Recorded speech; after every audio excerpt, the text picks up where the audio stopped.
पाकिस्तान ने talks initiate करवाई हैं। ये जरूरी नहीं कि ये सारी की सारी टॉक्स यहाँ पे खत्म हो गई हैं। ये टीयर 1 था, ये ऊपरी के लोग बैठे थे। अब जो दोनों तरफ से जो इनके निचले स्टाफ हैं, obviously they will get in touch with each other. अब पाकिस्तान में आने वाले दिनों में मजीद मुलाकातें होती हैं या नहीं होती, ये तो वक्त ही बताएगा। लेकिन ओवरऑल इन टॉक्स का स्टार्ट होना, इनिशिएट होना बहुत जरूरी था, जो कि पाकिस्तान ने बड़ा कलीदी किरदार अदा किया है। और ये फैसिलिटेशन कह रहे हैं आप, ठीक है पाकिस्तान ने फैसिलिटेट किया, लेकिन वो खुद से ही, जेडी वैंस खुद से ही कह रहे हैं कि मीडिएट किया पाकिस्तान ने। अगर वो मीडिएशन कह रहे हैं तो आई थिंक इंडिया को भी कोई मुजायका नहीं है। इंडिया का भी फायदा है इसमें कि अगर पाकिस्तान जो है ये मीडिएशन करवा रहा है, अगर ये टॉक्स सक्सेसफुल होती हैं तो काइंडली इंडिया को भी चाहिए कि ये अच्छे तरीके से इसका स्वीकार किया जाए। वहां पे जरूरी नहीं है कि आपने हर एक दफा रोना ही शुरू कर देना है कि शायद पाकिस्तान आगे निकल गया हमसे। मैं एज ए एक्सपर्ट आपसे जानना चाह रहा था। मैं कंप्लेन नहीं कर रहा हूं, मैं सिर्फ ये जानना चाहता हूं कि what was the role that, क्या रोल पाकिस्तान ने प्ले किया इसको। मीडिएशन तो तब होती है जब आप मीडिएट कराने बैठते हैं कि देखिए इनका ये पॉइंट था, यहाँ तो दोनों नेगोशिएटर रादर भी जी और यहाँ पर तो दोनों आमने सामने बैठे थे, तो आप तो थे ही नहीं वहां, इसलिए मैं कह रहा हूं। आपको किसने कहा कि पाकिस्तान वहां पे नहीं था?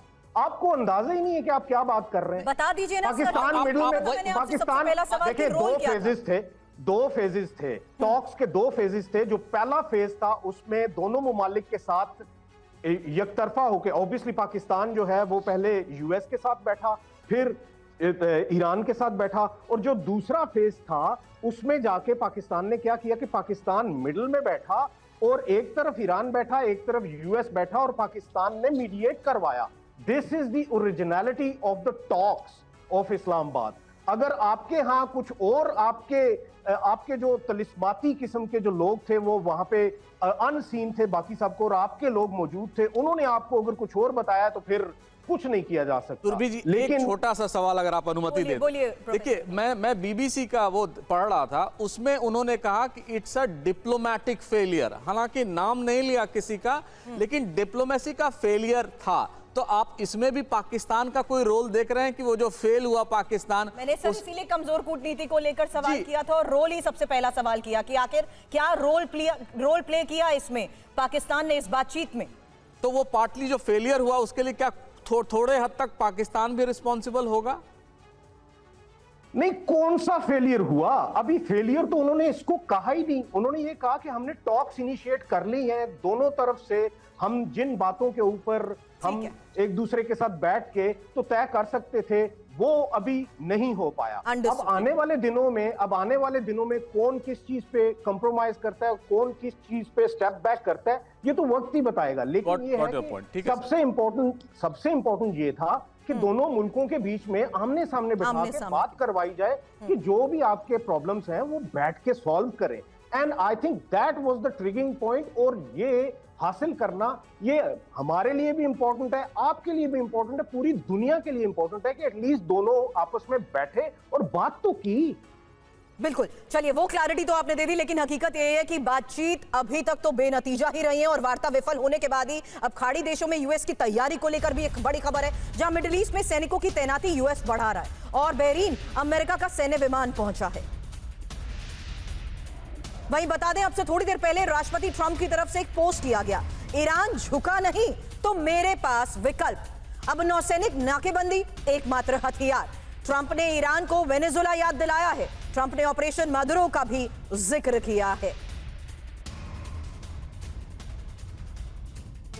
तो ईरान में ऑपरेशन वेनेजुला, जहां ट्रंप के पास 2 विकल्प हैं और इन्हीं विकल्पों के लिहाज से आगे संजय सोई सर आपसे भी सवाल करूंगी, क्योंकि यहां पहला विकल्प है सीधा हमला और दूसरा विकल्प है नेवल ब्लॉकेड, और ये वेनेजुला की तरह। क्योंकि किस विकल्प को डोनाल्ड ट्रंप चुनेंगे ये एक बहुत बड़ा सवाल है।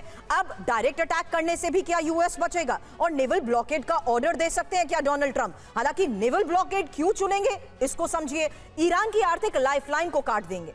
साथ ही खासकर अगर देश तेल निर्यात पर निर्भर हो, ईरानी अर्थव्यवस्था पूरी तरह तबाह हो जाएगी। वेनेजुला को कैसा असर दिखेगा, जहां तेल बेचना मुश्किल होगा और पैसा भी खत्म हुआ, सरकार कमजोर हुई। बड़ी बात यह है कि सैन्य ऑपरेशन आसान हुआ और मदुरो की सत्ता भी गई। लेकिन सोई सर, क्या यह वाकई विकल्पों को देखते हुए, ग्राउंड ऑपरेशन की तैयारी को देखते हुए बड़े संकेत डोनाल्ड ट्रंप ना सिर्फ बयान बल्कि तैनाती के लिहाज से भी दे चुके थे। आज के इस हालात में जहां बातचीत से अभी कोई नतीजा नहीं निकला है, उससे यह साफ हो गया कि ईरान किसी भी लेवल पर कॉम्प्रोमाइज और सैक्रिफाइस करने को तैयार नहीं है। ऐसे में क्या डोनाल्ड ट्रंप के सामने विकल्प बचता है ग्राउंड ऑपरेशंस को देखते हुए? क्योंकि अभी तक तो मुख्य तौर पर आइलैंड्स पर कब्जे की बात कही जा रही थी।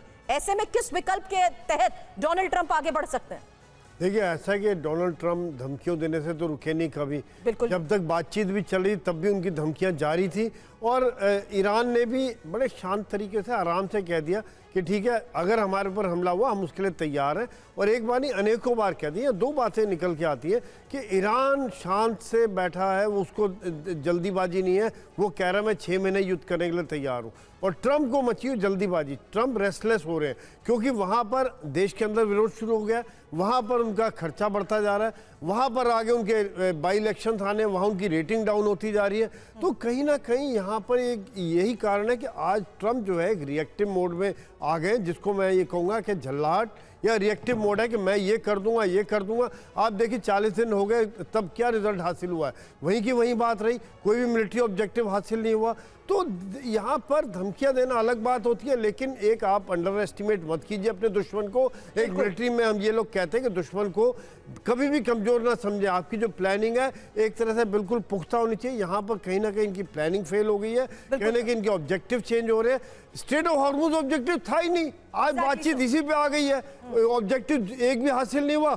ये लड़ाई के कारण स्ट्रेट ऑफ हॉर्मुज निकल के आया। आज सारा फोकस इस पर शिफ्ट हो गया, जो कि मिलिट्री ऑब्जेक्टिव्स और मिसाइल और न्यूक्लियर वो साइड में रह गए।